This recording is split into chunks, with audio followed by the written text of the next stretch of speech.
Hello, everyone. Bonjour tout le monde. This is Renee Jarrett with Not Sorry for the Story, an unapologetic take on current affairs right out of Canada. It is being reported today, August 24th, 2023, from the Canadian Independent that Sheila Annette Lewis has passed away. She is the Canadian who was awaiting an organ donation, was removed from the list because of her vaccination status. And that, of course, in Canada would mean that she was unvaccinated. And so, I know many of you who may be hearing this, many of you who are tuned into my channel may have heard, of course, her name. But I'm telling you, if you touch any Canadian right about now and ask them, do you know that name? Many of them would say no. They would also say no about knowing the name of Garnet Harper, a 35-year-old young man who in May passed away because of the same thing. I want this to sink in for us. At least 2 people have been denied life-giving services in Canada because of their vaccination status. What this tells me is that we are more concerned with upholding our managerial systems that we've received and put in place than upholding life. Anyone hearing that line may say, okay, Renee, that's not a news flash. It needs to still be a news flash for us, because this is the kind of thing that needs to jolt us to our very root system, because clearly the head of this nation, leadership in this nation, has had their souls and their consciences seared, where they would think that this is okay. But I am so glad that the body is not just composed of one member. It's not just a head, it's not just an eye, it's not just a heart. But this is how the head is behaving. But the body that also holds the heart, I believe there is a different response from the body, the rest of Canada, in this nation. But how can there be a response without knowing even what is happening?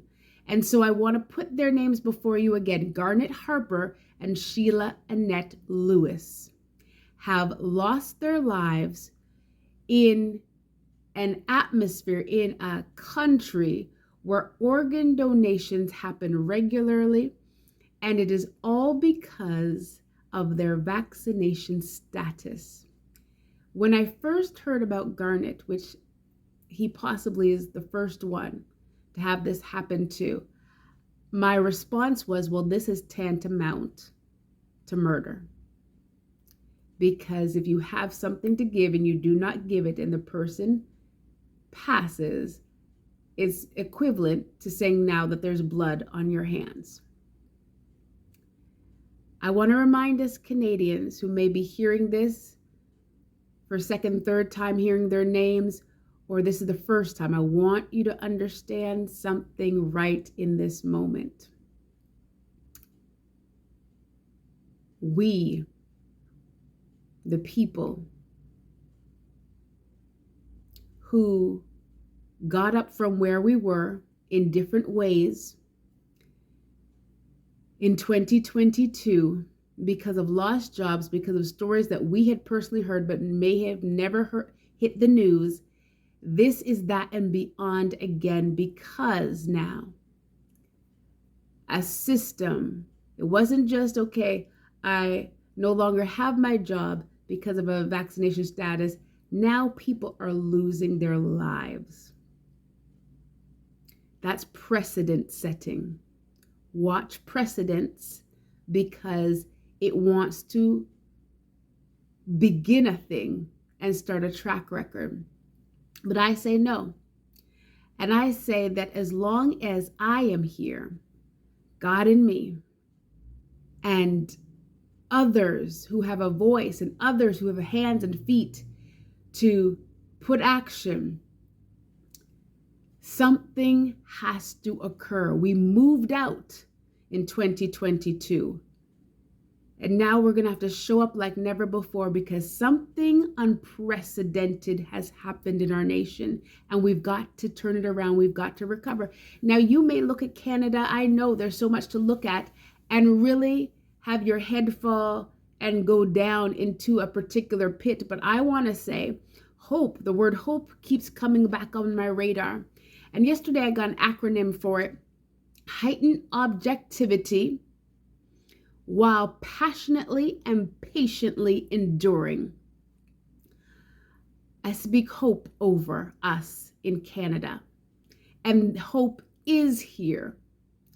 I heard a person once say, where there is life, there is hope. Their lives are no longer here, but we are. So let hope arise and let the rest of the body, the hands, the feet, begin now to turn this thing around as we cry out for mercy and also to be fully restored. This is not Sorry for the Story. Until next time, be on guard, stand firm in the faith, be courageous, be strong.